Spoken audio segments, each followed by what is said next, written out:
तो एक और बड़ी खबर आपको बता दें, ईरान की तरफ से भी लगातार पलटवार किया जा रहा है, हमले किए जा रहे हैं। और यह आपको बता दें कि हमले का करारा जवाब देने के लिए इजराइल डिफेंस फोर्स ने मोर्चा संभाल लिया है। और अब से कुछ देर पहले ईरान ने इजराइल पर मिसाइल लॉन्च किया था और यह बताया जा रहा है उसे आईडीएफ के डिफेंस सिस्टम ने इंटरसेप्ट कर लिया है।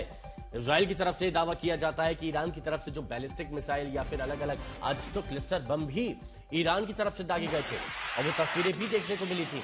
यरूशलेम में वो तस्वीरें थी। और अब ये बताया जा रहा है कि ईरान की तरफ से जो मिसाइल्स दागी जा रही हैं इजराइल की तरफ, इजराइल डिफेंस फोर्स उनको इंटरसेप्ट कर रहा है। आशुतोष भी हमारे सहयोगी इस वक्त हमारे साथ जुड़े हुए हैं, वो यूएई से इस वक्त है हमारे साथ में। आशुतोष, युद्ध 11वें दिन में पहुंच गया है और विध्वंसक होता जा रहा है। दावे तो अलग अलग किए जा रहे हैं, लेकिन यह भी खबर है कि ईरान की तरफ से मिसाइलें अभी भी लगातार दागी जा रही हैं, जिसे इजराइल इंटरसेप्ट करने का दावा कर रहा है। और आज तो क्लस्टर बम का भी इस्तेमाल किया गया था ईरान से। और देखिए, इजराइल पर हमले हो रहे हैं, लेकिन उसके साथ साथ यूएई पे भी तो हमला नहीं रुक रहा है। और जहां तक ये संभावना थी कि यूएई पर हमला रुक जाएगा, आज सुबह जब मैं निकला था और जैसे बाहर निकलता हूं तब तक अचानक फोन पर मिसाइल अलर्ट है। उसके बाद ठीक है, यहाँ लोग पैनिक नहीं करते, अंदर चले जाते हैं गाइडलाइन से। उस तरह के हूटर अलार्म का फोन पर एक वाइब्रेशन, एक नोटिफिकेशन आता है कि लोग चले जाएं। तो अब दरअसल जिस तरह के पॉकेट्स में यूएई को निशाना बनाया जा रहा है, कल भी जो है 16-17 बैलिस्टिक मिसाइल्स आई हैं, ड्रोन्स आई हैं, ये जो खतरा है ये बड़े संकट की ओर डाल रहा है। मैं इसमें दुबई से अबू धाबी की ओर आगे बढ़ रहा हूँ, शाहजहां होते हुए आगे जा रहा हूँ, क्योंकि अब ये जो खतरा है वो सिर्फ एक शहर की बात नहीं है, दुबई में हो फिर आप जाएंगे जो डेरा में देखेंगे, क्योंकि अब ये पूरे जो है इसका जो प्रभाव है वो एक आर्थिक संकट की ओर भी इसको लेकर के जा रहा है। लोग जो है वो हिम्मत दिखा रहे हैं कि ठीक है हम डरते नहीं। मसलन अगर आप देखेंगे तो ये देखिए, सड़कों पर आया यातायात सुचारू है, काम धंधे पर लोग जा रहे हैं, कामकाज चल रहा है। लेकिन आमतौर पर अगर देखेंगे तो एक खामोशी ऐसी है जो अपने आप में बहुत कुछ बोल रही है। लोग दिखा रहे हैं, हिम्मत दिखा रहे हैं का एक कहते हैं ना कि इसका परिणाम यही होता है कि एक समय के बाद सब्र जवाब देता है। और यही देखा जा रहा है कि यूएई हो, सऊदी हो, कतर हो, इनका कहीं सब्र ये अगर ये टूटता है तो क्या एक रीजनल कॉन्फ्लिक्ट एक बड़े दायरे में फैल जाएगा। आप सोचिए कि सुबह भी आज भी इस तरह का अलर्ट आता और शाम को 4-4:30 बजे एक बार मिनिस्ट्री ऑफ डिफेंस उस पर फिर जानकारी देती है कि कितनी जगहों पर वो हमले किए गए, इंटरसेप्शन कल भी रात तक हुए हैं। मतलब सुबह आप समझ नहीं सकते हैं या फिर अंदाजा नहीं लगा सकते हैं कि अगला जो पल है वो सुकून भरा होगा। कभी भी अलर्ट आ जाता हो, जैसे ही अलर्ट आता है आपको सावधान रहना होगा, अपने आप को बचाने के लिए सुरक्षित जगह पर जाना होगा। बने रहिए हमारे साथ। इस बीच एक और बड़ी खबर आ रही है, वो भी बता दें। इजराइल फौज 3 फिलिस्तीनी नागरिकों को इजराइल फौज ने मार गिराया है। इजराइल डिफेंस फोर्स ने कहा है कि तीनों आतंकियों के ऑपरेटर के रूप में काम कर रहे थे और उन्होंने गाजा पट्टी के उत्तर में सीज फायर लाइन को पार किया था और उसके बाद उन तीनों आतंकियों के मददगार को हमने मार गिराया।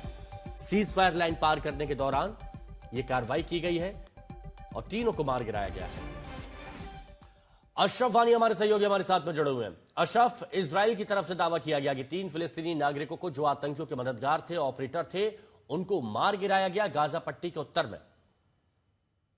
हिमांशु, दरअसल इस तरह के क्लेम्स जो भी नागरिक मारे जाते हैं या आतंकवादी मारे जाते हैं गाजा में, तो उस पर सभी को जो है आतंकवादी की श्रेणी में इजराइल जोड़ता है। अभी फिलहाल इस पर सफाई नहीं आई है कि जो मारे गए व्यक्ति हैं क्या वो वहां पर रहने वाले थे, वो गलती से जो एक परसेप्टिव वेलो लाइन बनाई गई है वहां पर गाजा और इजराइल के बीच में, उसके उस पार थे, क्योंकि वहां पर कोई सीमा नहीं है, कोई निशान नहीं है। पिछली बार भी हमने देखा जब इस वेलो लाइन का दायरा बड़ा था, जब सीज फायर हुआ था गाजा में, तब भी कई सारे इस तरह लोग मारे गए थे गाजा में, इजराइल की तरफ से, इजराइल की सेना की तरफ से, क्योंकि वहां पर जमीन पर इजरायली सेना खड़ी है।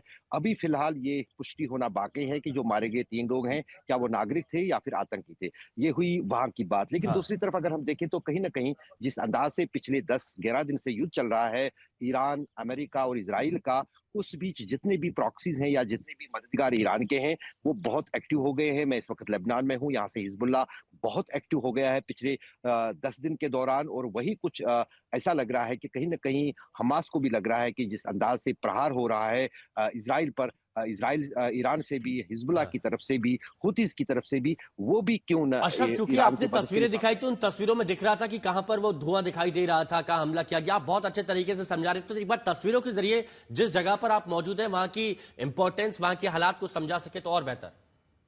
बिल्कुल, देखिए मैं आपको सामने ही दिखा रहा हूँ, आप इन तस्वीरों में देखेंगे ये जो पूरा ये पर्वतीय इलाका आपको दिखता है, थोड़ा ऊँचाई पर पहाड़ है, उतने ऊँचे पहाड़ नहीं हैं, ये इज़राइल की सीमा है और यही जो है ये अब जंग का मैदान बन गया है।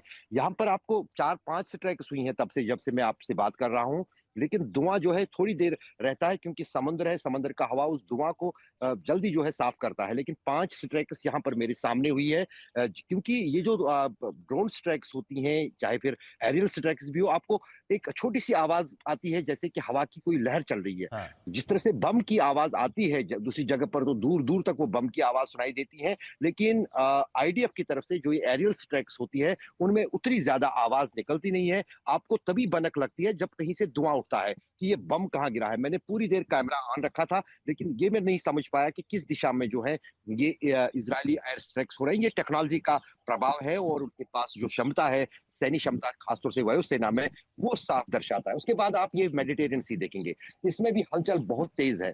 मेडिटेरियन सी में इस वक़्त जहाँ नेवी जो है काफ़ी अलर्ट पे है इज़राइल की, वहीं पर जो है हिज़्बुल्लाह के भी कुछ नेवल स्क्वाड्स हैं, खासतौर से इस्लामिक रिवॉल्यूशनरी गार्ड्स की मदद से वो भी प्रयास कर सकते हैं कि समुद्री रास्ते से जो है इज़राइल को हमला किया जाए या इज़राइल को नुकसान पहुंचाया जाएगा। हाँ। और साथ ही इसी मेडिटेरियन सी में जो है और बिल्कुल इन फ्रांस तस्वीरों के जहाज जरिए आए- अशरफ हम समझते रहेंगे कि वहां पर क्या हालात है। आप हमारे साथ बने रहिए। तो एक बात तय है कि लेबनान पर इजराइल ताबड़तोड़ हमले कर रहा है और इजराइल पर ईरान हमले कर रहा है और ईरान पर अमेरिका के हमले जारी है। अमेरिका ने ईरान पर हमले का एक नया वीडियो जारी किया है।